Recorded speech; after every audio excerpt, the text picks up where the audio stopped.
Bien-aimés dans les Seigneurs, pour votre édification, croissance spirituelle et le salut de vos âmes, retrouvons-nous chaque mercredi à 16h30 pour le culte d'enseignement. Cette année de jubilé, chacun va rentrer dans sa propriété. Vendredi à 17h juste pour le culte de délivrance. Et chaque dimanche de 7h juste à 10h juste pour le premier service et de 10h30 à 13h juste pour le second service. Nous sommes au numéro 30 de l'avenue des Cimetières au quartier Bel-Air dans la commune Kampemba à Lubumbashi.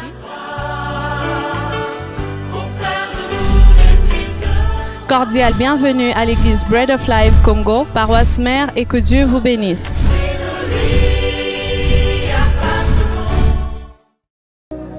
Tu es Dieu au-dessus de tout. Que la gloire de ton nom soit manifestée. Ainsi nous avons dit au nom de Jésus-Christ. Et le peuple de Dieu crie Amen en acclamant très fort pour son roi. Merci Seigneur. Merci, que Dieu vous bénisse. Recevez mes salutations au nom de Jésus-Christ. Je souhaite que le Dieu d'amour se manifeste dans votre vie et qu'il vous bénisse abondamment selon la décision que lui-même a résolu de faire pour vous. Bien-aimés dans le Seigneur, je m'en vais vous inviter d'aller avec moi dans le livre de 2 Samuel chapitre 6. 2 Samuel chapitre 6. Nous allons lire à partir du premier verset et puis nous allons nous arrêter à un moment donné. Je pense peut-être jusqu'au verset 10 ou 12. Je lis la parole du Seigneur au nom de Jésus. Vos amens sont intimidants. Voilà. David rassembla toute l'élite d'Israël au nombre de 30 000 hommes. Et David, avec tout le peuple qui était auprès de lui, s'est mis en marche depuis Balé-Juda pour faire monter de là l'arche des dieux, devant laquelle est invoqué le nom de l'Éternel des armées, qui réside entre les chérubins au-dessus de l'arche. Ils mirent sur un char neuf l'arche des dieux et l'emportèrent de la maison d'Abinadab sur la colline d'Uza, sur la colline plutôt. Uza et Achor, fils d'Abinadab, conduisaient le char neuf, l'emportèrent donc de la maison d'Abinadab sur la colline. Uza marchait à côté de l'arche de Dieu et Achor allait devant l'arche. David et toute la maison d'Israël jouaient devant l'Éternel de toutes sortes d'instruments de bois, des cyprès, des harpes, des luttes, des tambourins, des sistres et des cymbales. Lorsqu'ils furent arrivés à l'ère de Nacon, Uza étendit la main vers l'arche de Dieu et la saisit parce que les bœufs la faisaient pencher. L'Éternel Dieu s'enflamma contre Uza et Dieu le frappa sur place à cause de sa faute.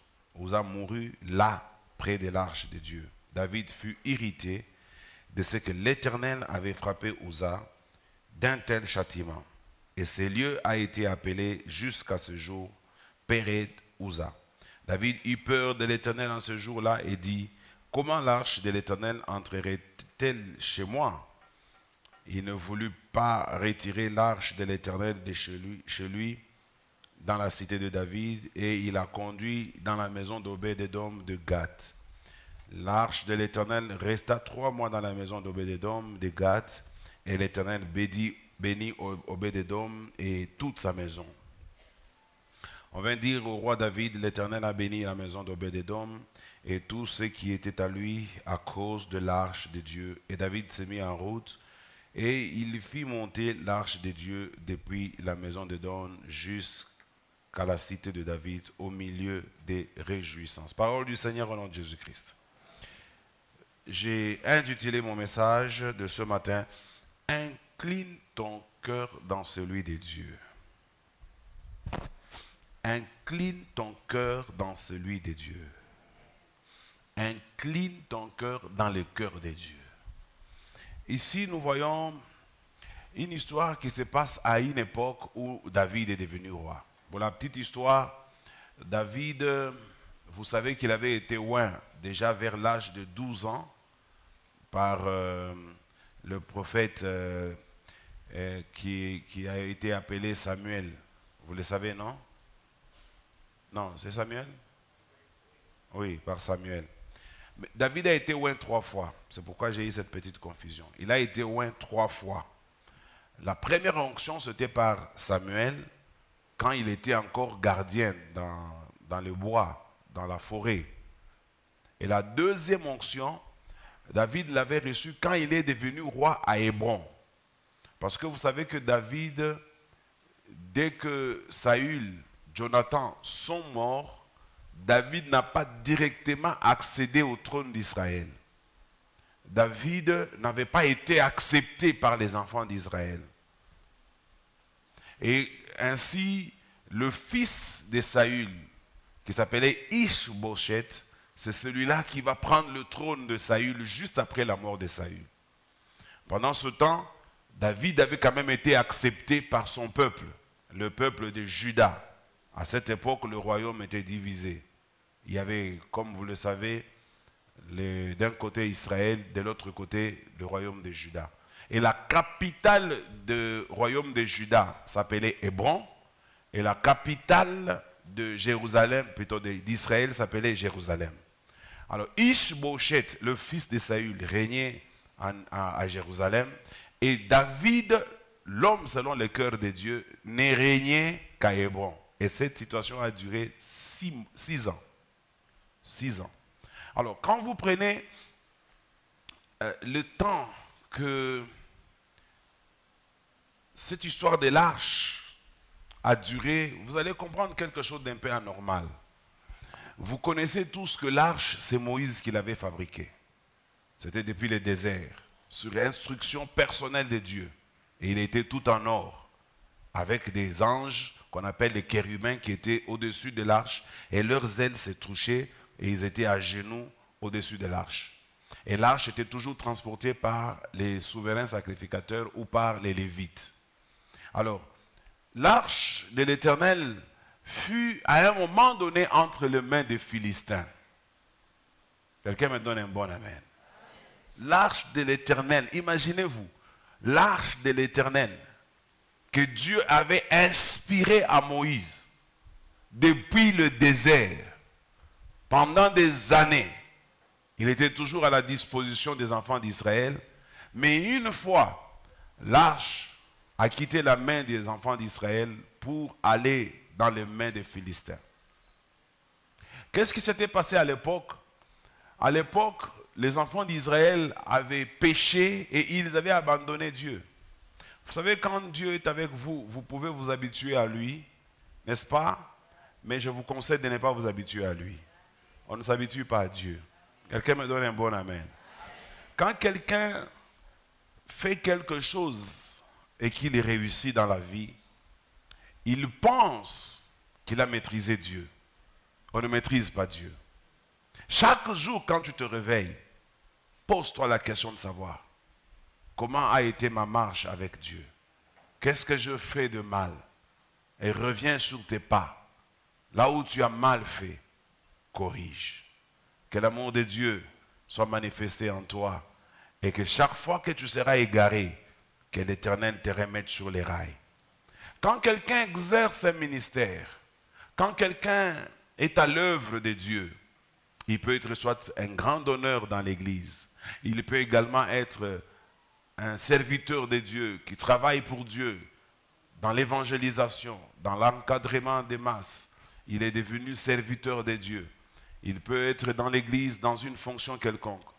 Il arrive de moments que la fonction nous trompe. Quelqu'un donne un bon amen. Être au service de Dieu ne veut pas dire que Dieu est avec vous. Être au service de Dieu ne veut pas dire que Dieu approuve ce que vous faites. Vous pouvez être au service de Dieu et Dieu vous réprimande. Dieu vous reproche des choses. Quelqu'un me donne un bon amen. Alors, la plupart d'entre nous, nous pensons que si je continue encore à faire ce que j'ai toujours fait, c'est que Dieu est toujours avec moi. erreur monumentale. Donne-moi un bon amen. À chaque moment quand tu te réveilles, prie le Seigneur. Dis-moi, Seigneur, montre-moi là où je suis tombé. Montre là où j'ai été quitté. Montre là où j'ai cessé de marcher avec toi. Et répare. C'est très important, mon frère.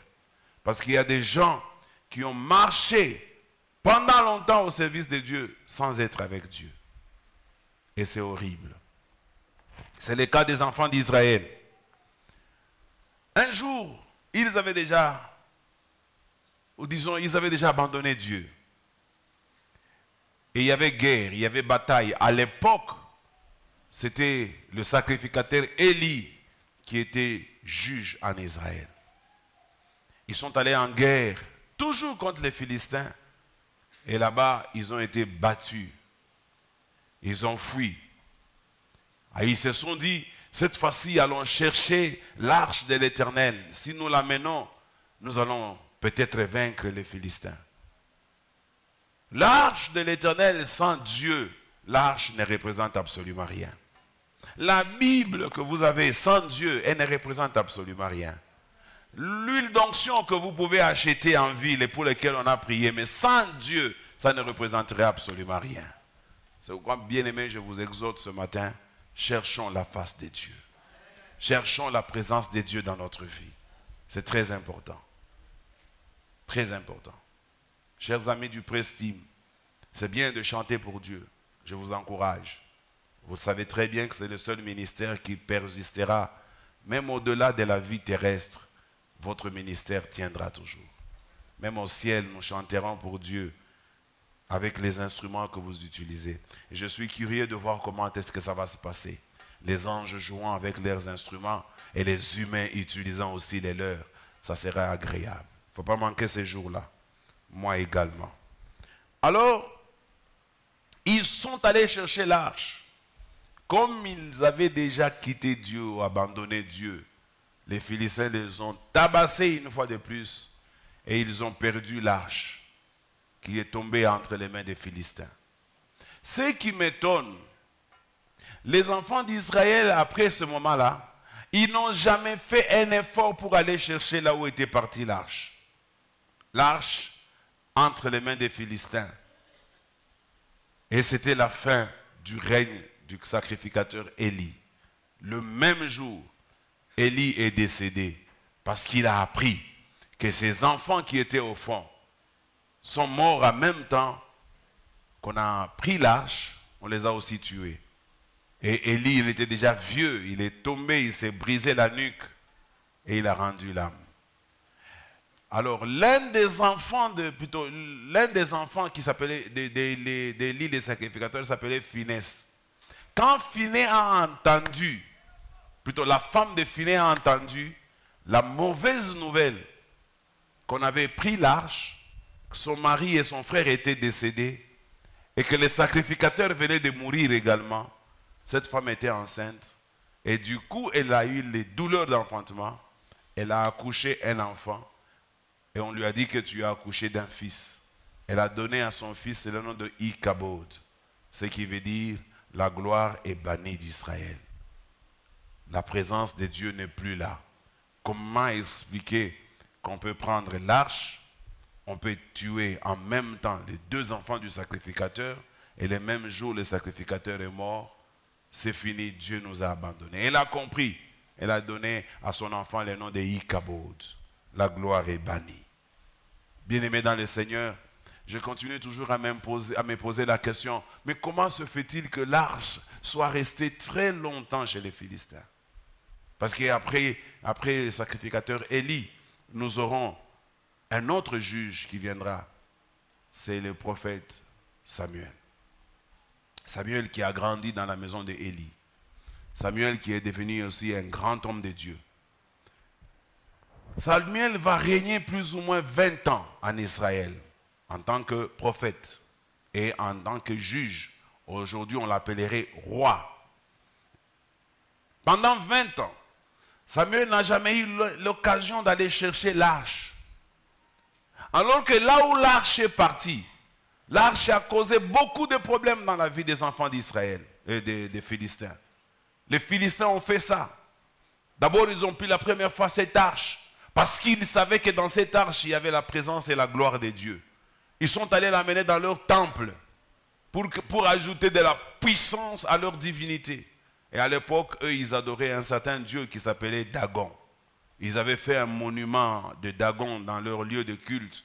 Et ils sont allés poser l'arche de l'Éternel pour renforcer la puissance de Dagon. Pour dire à Dagon, tu es le seul, le vrai Dieu. Voilà que tu as même arraché ce qui fait la force des enfants d'Israël, cette arche que nous te donnons. Ils ont posé l'arche de l'Éternel devant Dagon.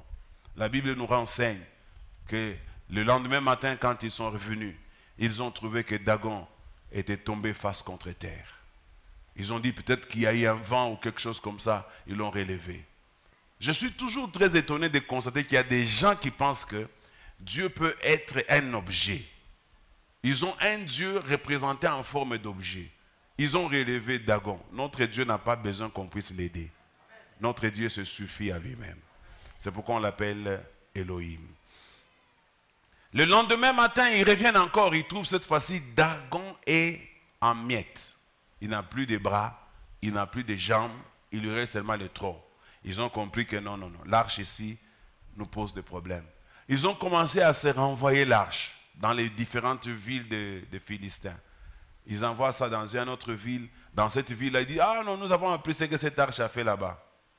Ils envoient ça aussi dans une autre ville. Et dans une ville, l'arche est arrivée, il a tué 50 000 personnes. Et déjà, chez les Philistins, personne ne pouvait supporter la présence de l'arche. Et jusqu'à ce qu'un jour, ils ont dit, non. Nous devons ramener l'arche en Israël. Ils ont ramené l'arche en Israël. À l'époque de Samuel, l'arche est rentrée en Israël. Même Samuel ne voulait plus revoir l'arche à Jérusalem. L'arche est arrivée vers la frontière entre les Philistins, vers un territoire là où on a gardé l'arche. Des années sont passées. Samuel n'était plus roi. Vous savez ce qui s'est passé. Les enfants d'Israël ont réclamé un autre roi. Un roi comme toutes les autres nations. Ils ont réclamé un roi et Dieu leur donnera Saül. Et quand Dieu va leur donner Saül, Saül va encore régner 40 ans en Israël comme roi. Si vous prenez les 40 ans, vous ajoutez aux 20 ans de Samuel, vous êtes à combien? Et même les calculs, vous ne savez pas faire. Nous sommes à 60. Donc 60 ans durant, l'arche a toujours été, pas à Jérusalem, mais dans un village près de la frontière des Philistins. 60 ans après. Quand David arrive, David mettra 6 ans de plus à Hébron avant qu'il n'entre à Jérusalem. C'est que ça fait combien maintenant? 66 ans. 66 ans que l'arche de l'Éternel n'est jamais entrée à Jérusalem. Oh, vous savez que Jérusalem, c'est le cœur et le poumon de Dieu. Jérusalem, c'est le centre de Dieu. Autrement dit, Jérusalem, c'est le cœur de Dieu. C'est pourquoi j'ai dit, incline ton cœur dans celui de l'Éternel. David arrive, quand il va combattre Ish-Bosheth pour le chasser maintenant à Jérusalem, David va prendre tout le royaume.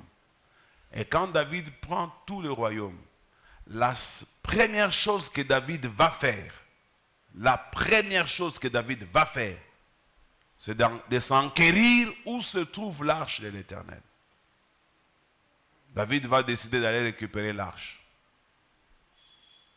Et il va organiser plus ou moins 30 000 hommes. Ce sont des militaires et des hommes spirituels qui ont encadré cette cérémonie. Ils sont arrivés, ils ont pris l'arche. L'arche était dans la maison de Abinadab. Abinadab doit vous rappeler quelque chose. C'est le grand frère de David. L'arche était dans la maison du grand frère de David. Et Uza et Acho sont des fils de Abinadab. Vis-à-vis de David, ce sont ses neveux.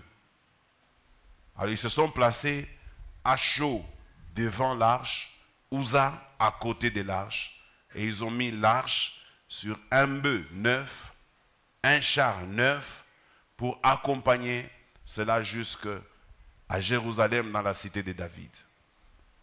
Parce que David a compris que l'arche de Dieu ne peut pas rester dans les périphéries. L'arche de Dieu doit être à Jérusalem. Chemin faisant, David dans la joie, parce qu'il savait qu'il était en train de faire quelque chose qui allait plaire à Dieu. Je vais dire quelque chose à ce niveau-là. Vous savez, la différence entre Saül et David réside à quoi? La différence entre Saül et David, c'est que Saül, quand vous regardez son règne, tout le temps qu'il était au pouvoir, Saül ne s'est préoccupé que sur son trône. Il voulait seulement qu'il soit gardé sur le trône. Mais David, au contraire de Saül, le trône ne lui disait absolument rien. C'est comme ça qu'il avait été loin depuis longtemps et il n'avait jamais jugé bon d'aller récupérer le trône. Il est resté dans la brousse. Et je vais ajouter une leçon à ce niveau-là. Vous savez, mes amis, ceux qui cherchent et ceux qui se battent pour des choses ne les obtiendront jamais. Mais ceux-là qui cherchent Dieu et qui voient l'intérêt de Dieu obtiendront même ceux qui n'ont pas cherché. Quelqu'un me donne un bon amen. David ne s'intéressait pas au trône, ne s'intéressait pas à ces choses-là. Et je l'ai dit le vendredi, arrêtez de vous inquiéter des choses de ce monde, s'il vous plaît. Celui qui vous parle, il en a l'expérience. Arrêtez de vous battre pour les choses de ce monde. Moi-même, j'ai expérimenté ce que je vous dis. Arrêtez de vous battre pour les choses de ce monde. Cherchez la face de Dieu. Inclinez votre cœur dans celui de Dieu. Cherchez comment faire les choses comme Dieu le veut. Cherchez à plaire à Dieu plutôt qu'aux hommes. Cherchez à être agréable à Dieu plutôt qu'à vous-même. Soyez même en contradiction avec vous-même s'il faut plaire à Dieu. Abandonnez vos propres intérêts pour chercher la face de Dieu. Bien-aimés dans le Seigneur, un jour, permettez-moi de vous dire ce témoignage. Un jour, un de mes amis, mon meilleur ami, il avait des ambitions pour devenir gouverneur de cette province. C'est un ami. On était tout le temps en contact. Et tous les gens qui étaient autour de lui, tous sans exception, ils se sont battus bec et ongles. Ils ont même fait la campagne pour permettre à cet homme de réussir sa mission. Mais moi qui vous parle, malgré les relations que nous avons, je n'ai fourni aucun effort, à part peut-être de prier pour lui, mais dans toutes les démarches, on ne m'avait jamais vu, au point où les gens étaient en train de se disputer déjà les postes avant de conquérir même la province. Je les entendais parfois, celui-ci dit, moi je préfère être là, moi je préfère être là. Mais moi je n'étais pas là. Moi, ce qui m'intéressait, c'est de chercher le cœur de Dieu et de faire la volonté de Dieu. Ceux qui étaient là à l'époque, ils savent de quoi je parle. Mais vous savez ce qui s'est passé? Dès le moment où le monsieur a pris la province, il n'avait même pas encore sorti son cabinet, même pas encore sorti le gouvernement. Je suis la première personne qui a été nommée. Et j'ai été nommé verbalement. J'ai commencé la fonction verbalement. Et la nomination a suivi après. Frère, nous qui croyons au Seigneur, continuons à croire au Seigneur, continuons à chercher le Seigneur. Les choses là pour lesquelles les païens se battent, Dieu sait que nous en avons besoin. Lui-même, au moment opportun, il nous les donnera par surcroît. Quelqu'un me donne un bon amen. C'est ça qui a été la vie de David. Et Dieu dit, voici l'homme selon mon cœur. Dieu a compris que David était différent de tous les hommes. David, pour l'intérêt de Dieu, il pouvait aller s'affronter avec Goliath. David, pour l'intérêt de Dieu, il pouvait prendre sa vie en risque. Je vous dis, mes amis, lisez bien, vous allez voir. Chaque fois qu'il y avait combat en Israël, David ne restait pas. David était le numéro 1 au front. Ce n'est pas comme aujourd'hui. Hein. Il y a guerre à l'Est, le président est dans son bureau, en train de coordonner les choses au téléphone. À l'époque en Israël, tu es président, tu ne restes pas au bureau. Toi-même, tu descends au front. Aujourd'hui, il y a des gens qui disent au président, ne descends pas au front, attention, c'est dangereux. Mais à l'époque en Israël, tu dois descendre au front. C'est toi le président, montre-nous l'exemple. David était toujours là. C'était un grand guerrier. Et il savait toujours faire ce que Dieu voulait qu'il fasse. Quelqu'un me donne un bon amen. Je reviens à mon texte. Et je vais développer un thème, un sous-thème plutôt que j'ai appelé le paradoxe du miel et des abeilles. Le paradoxe du miel et des abeilles. Bien-aimés, vous savez, ce mot paradoxe veut dire des choses qui semblent être contradictoires autour du miel et des abeilles. Tout le monde aime le miel. Le miel est succulent. Dieu a promis aux enfants d'Israël, je vous donnerai le pays où coule le lait et le miel. Le miel symbolise la bénédiction. Le miel symbolise la gloire de Dieu. Mais il y a toujours un paradoxe autour du miel.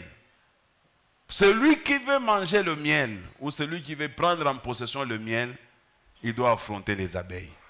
Tu ne peux pas avoir le miel sans avoir affronté les abeilles. Vous savez, notre bureau là-bas à côté, il y a des abeilles qui ont déjà fait là-bas, je ne sais pas, 10 ans ou 20 ans, dans les plafonds. Il n'y a personne ici qui est courageux pour aller les affronter, afin de nous donner le miel. Certainement que là-bas, on peut même avoir un fût de miel. Quand des abeilles font autant d'années, vous vous imaginez combien de miel il y a? S'il y a un courageux qui vienne, on lui montre l'endroit, il nous amène le miel. Là où il y a les bonnes choses, il y a toujours des combats. Là où il y a de bonnes choses, il y a toujours des résistances. Et le diable ne te laissera pas prendre possession des bonnes choses, il te combattra. Regardez, David, il a pris une bonne résolution. Il veut faire quelque chose de bien pour Dieu. Il veut ramener l'arche de Dieu dans la maison d'Israël, au cœur d'Israël, à Jérusalem. Et pendant qu'ils sont en train de venir, son neveu Uza constate que les bœufs sont en train de faire pencher l'arche. Uza tend la main pour remettre l'arche sur le dos du bœuf. Une bonne intention. Mais la Bible dit, l'Éternel le frappa de mort à l'instant. Parce qu'on n'aide pas Dieu. On ne facilite pas à Dieu la tâche. Aujourd'hui, il y a une catégorie des hommes de Dieu dans la ville, surtout à Kinshasa et au Nigeria, surtout au Nigeria et à Kinshasa, qui sont en train d'aider Dieu. Ils s'arrangent, par exemple, pour faire de faux miracles et de faux témoignages. Quelqu'un me donne un bon amen. Il ne faut pas aider Dieu. Si Dieu n'a pas fait, il n'a pas fait. Ne force pas à témoigner si Dieu n'a pas fait. Mais témoigne quand Dieu a fait. Un témoignage conçu, on saura que c'est conçu. Il faut avoir un témoignage authentique. Il ne faut pas chercher à forcer son témoignage. Si Dieu n'a pas béni, ne dis pas que Dieu a béni. Si Dieu n'a pas encore fait, ne dis pas que Dieu a déjà fait. Vous savez, la pauvreté ici, elle peut nous pousser à faire des choses tellement horribles, même nous attirer la colère de Dieu. La pauvreté. Quelqu'un me dit la pauvreté. Chasse la pauvreté de ta vie. La pauvreté te poussera à mentir. Tu sais que tu mens, mais parce que tu as besoin d'avoir un peu d'argent. La pauvreté te poussera à voler, à escroquer. Il y a des gens qui sont des escrocs, même dans l'église. Des gens qui escroquent même les pasteurs. Je vois même des gens qui viennent à l'église, là, pas vous, se présentant comme des hommes de Dieu, mais des escrocs. J'en ai reçu un dernièrement que j'ai envoyé auprès de l'ancien Mike pour dire, ancien, tu peux t'occuper de lui. Je sens que c'est un escroc. Il se présente comme un pasteur, il vient de Moneditou, et sa femme l'a fui. Maintenant, il était à la recherche de sa femme. Et quand il est arrivé, sa femme est décédée. Plutôt, celui avec qui sa femme s'était enfuie est décédé. Maintenant, il ne sait pas où est sa femme. Des histoires là, j'ai dit, monsieur, Mike, donne-lui 10 000 francs qu'il parte. Oh, je cherche l'argent pour rentrer à Moneditou. J'ai regardé ce que le pasteur, oui. Donne-moi d'abord la photo de... Il dit non, je suis même allé au cimetière. Ma femme s'était Elle dit, ma femme, elle s'était me conduite avec mon jeune frère. Des histoires à dormir debout. Je reviens à cette histoire de Uza. Uza est décédé, le neveu de David. David dit, cette arche ne va pas entrer chez moi. Prenez cette arche, amenez ça n'importe où vous voulez. On va prendre l'arche, on va les déposer ça dans la maison d'Obed-Édom. N'ayez pas peur, mes amis, quand vous poursuivez quelque chose et vous sentez qu'il y a des complications. Là où il y a le miel, il y a toujours les abeilles. Là où il y a les roses, il y a toujours les épines. Là où il y a la bénédiction, il y a toujours des anges, des démons qui sont autour pour t'empêcher d'entrer dans ta bénédiction. Frère, croyez-moi, Jésus l'a confirmé. Il n'y a aucune bénédiction qui s'obtient facilement. Il dit depuis l'époque de Jean-Baptiste jusqu'à présent, le royaume des cieux est forcé. Et ce sont les violents qui s'en emparent. Ce n'est pas facile d'être béni, croyez-moi. Ne pensez pas que vous serez béni aussi facilement. Il y a quelqu'un, il y a le diable avec toute son organisation qui vous empêcherait d'être béni. Ils vous combattront pour être béni. Ils empêcheront que vous soyez béni. Ne vous laissez pas intimider. Fortifiez-vous. Le combat doit vous exciter à aller de l'avant, à poursuivre votre chemin et à atteindre vos objectifs. Que le Dieu du ciel vous bénisse au nom de Jésus-Christ. David va renoncer. Quand il renonce, il apprend que la bénédiction est entrée dans la maison d'Obed-Édom. Que Dieu a béni Obed-Édom pendant 3 mois. Les choses qui n'allaient pas chez Obed-Édom commencent à aller. Ses enfants sont bénis. Tout ce qu'Obed possédait devient béni. Quand David apprend seulement cela, David a dit, non, je dois les récupérer l'arche. Et à l'instant même qu'il a appris la nouvelle, il n'a pas pris le temps, il n'a pas réfléchi. Directement, il est allé chez Obed-Édom. Il organise encore une cohorte avec des gens, tambourins, luttes et consorts. Ils vont prendre l'arche de l'Éternel. Je vais intituler mon deuxième point, la bénédiction détournée. Quelqu'un me donne un bon amen. Écoutez-moi bien. L'arche partait de chez Abinadab vers la cité de David. C'était l'arche pour laquelle David a risqué sa vie. Il est allé la chercher là où elle était. Parce que David croyait dans la présence de l'arche dans sa maison que ça allait apporter beaucoup de choses. Mais chemin faisant, David a renoncé. Et sa bénédiction a été détournée. Elle est allée dans la maison d'Obed-Édom.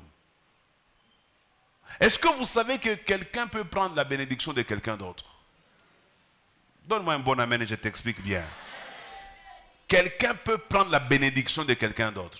Je vous donne 3 passages et je conclus mon message. Premier passage qui confirme on peut prendre la bénédiction de quelqu'un d'autre, c'est d'abord celui de David et Obed-Édom. Du fait que David n'a pas pris l'arche dans sa maison et que c'est allé dans la maison d'Obed-Édom, la bénédiction qui devait entrer dans la maison de David est entrée dans la maison d'Obed-Édom. Il a été béni pendant 3 mois. Et si l'arche avait fait une année chez Obed-Édom, je me demande qu'est-ce qui allait se passer.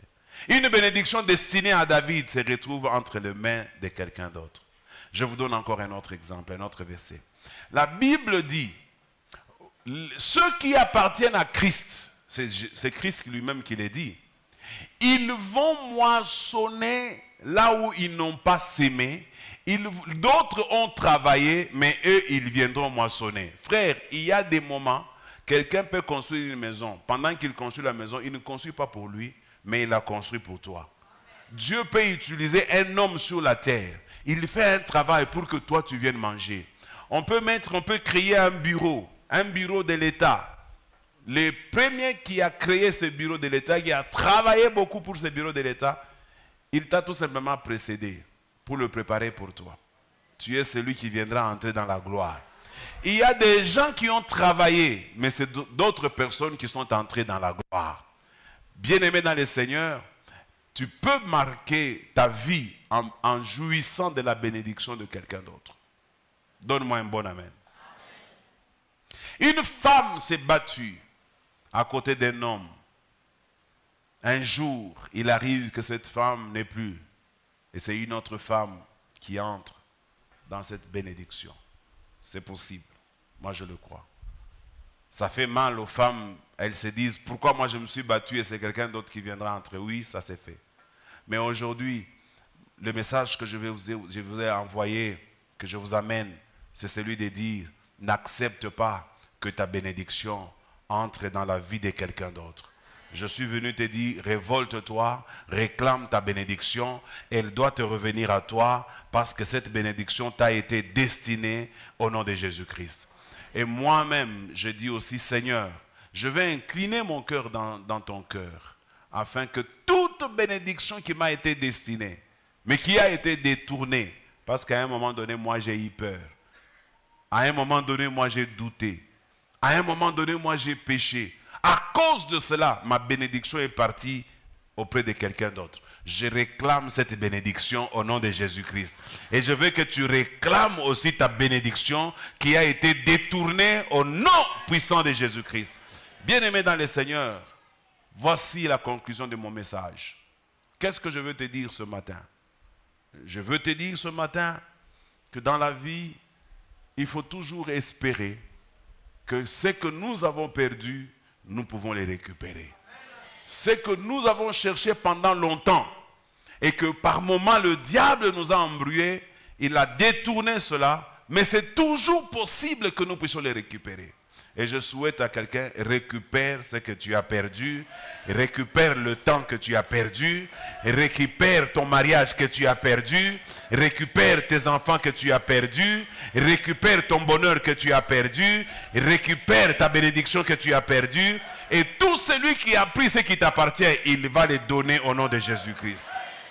David, l'homme selon le cœur de Dieu, le jour que l'arche entre dans la ville de David, regardez la joie de David. Et je veux annoncer à quelqu'un, aujourd'hui Dieu m'a donné ce message pour t'annoncer qu'aujourd'hui, l'arche qui était partie, l'arche va entrer dans ta vie. L'arche va revenir dans ta vie. David avait manifesté une grande joie. Et je veux que quelqu'un manifeste aussi une grande joie lorsque l'arche de Dieu est en train de revenir dans ta vie. Au nom puissant de Jésus-Christ.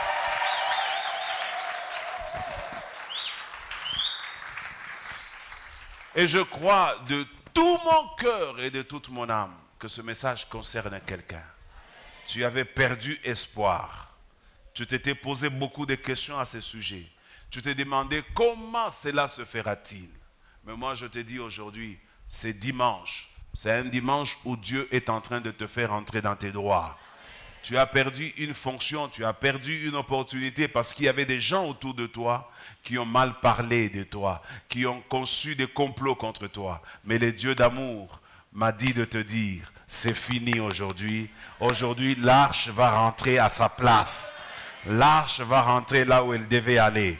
La bénédiction qui t'avait été destinée, elle reviendra vers toi et personne ne la prendra. Donne-moi un bon amen. Bien-aimé dans le Seigneur, dans les 5 minutes qui me restent, je voudrais te dire ceci. Je sens dans mon cœur que si toi et moi, aujourd'hui, nous faisons 3 prières, cela sera possible. La première prière que nous allons faire, nous allons dire, Seigneur, nous nous repentons, peut-être d'avoir eu peur, nous nous repentons, peut-être d'avoir douté, nous nous repentons d'avoir renoncé à un objectif que nous étions en train de poursuivre. Il y a des gens qui ont renoncé aux objectifs qu'ils étaient en train de poursuivre. Ils étaient en train de poursuivre quelque chose et puis ils ont renoncé à cela. Alors ça sera notre première requête. Nous allons nous repentir. Et la deuxième requête que je vais vous donner, nous allons dire, Seigneur, incline mon cœur dans ton cœur. Parce que bien aimé, écoutez, regardez tous ceux qui sont passés avant David. Personne n'avait compris que Dieu voulait que l'arche revienne à Jérusalem. Mais Dieu l'a révélé à David.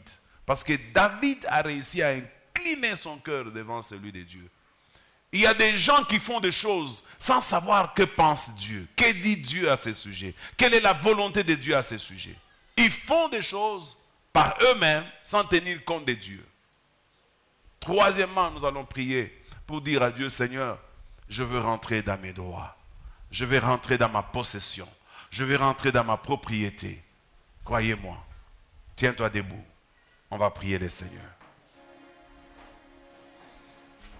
Commence par dire à Dieu, Seigneur, j'ai péché contre toi, je me repens.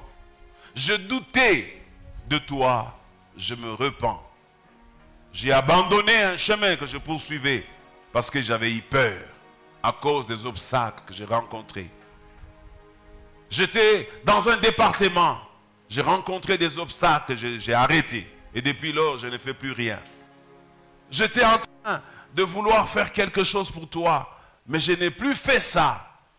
Parce qu'à un moment donné, j'ai douté, ou parce que j'ai péché, et je me suis senti indigne, et je me suis senti n'ayant pas le droit devant le Seigneur. Bien-aimé, demande pardon, parce que Dieu est capable de te restaurer.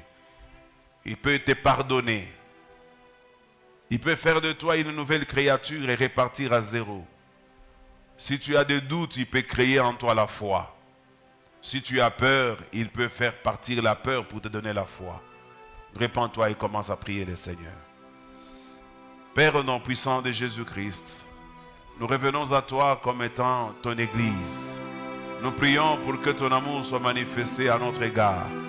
Parce que nous avons abandonné ce que nous étions en train de poursuivre. Nous étions engagés dans ton œuvre.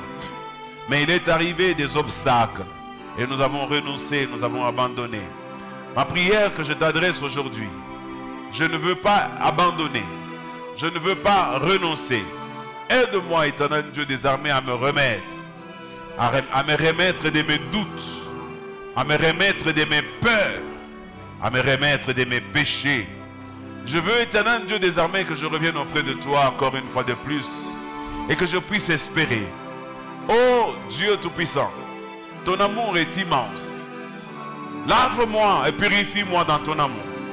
Fortifie-moi. Enlève à moi l'iniquité. Enlève à moi le doute. Enlève à moi la peur. Que je n'aie pas peur des obstacles. Parce que je poursuis le miel.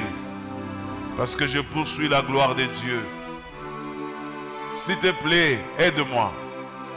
Je reviens devant toi comme un être faible. Je me reconnais comme un être faible. Comme quelqu'un qui ne se suffit pas. Comme quelqu'un qui ne mérite pas. Mais qui ne demande que la grâce de Dieu. Oui, Père, donne-moi, envoie-moi la grâce. Fais-moi grâce, s'il te plaît. Que le péché ne m'enterre pas. Que la peur ne m'enterre pas. Que le doute, le manque de foi ne m'enterre pas. Je veux me relever, Seigneur. Je veux me relever encore. Je veux refaire ce que j'avais abandonné. Je veux reprendre ce que j'avais abandonné. Donne-moi la foi. Donne-moi la foi. Crée en moi, éternel Dieu, tout ce que j'ai perdu. Restaure et renouvelle-moi. J'ai eu peur d'une situation. J'ai douté d'une situation. J'ai péché contre toi. Restaure-moi. S'il te plaît. Aie pitié de moi. Au nom de Jésus-Christ. Mon frère, crois-moi que Dieu est capable de te refaire. Bien-aimés dans les Seigneurs, pour votre édification, croissance spirituelle et le salut de vos âmes, retrouvons-nous chaque mercredi à 16h30 pour le culte d'enseignement. Cette année de jubilé, chacun va rentrer dans sa propriété. Vendredi à 17h juste pour le culte de délivrance. Et chaque dimanche de 7h juste à 10h juste pour le premier service et de 10h30 à 13h juste pour le second service. Nous sommes au numéro 30 de l'avenue des Cimetières au quartier Bel-Air dans la commune Kampemba à Lubumbashi.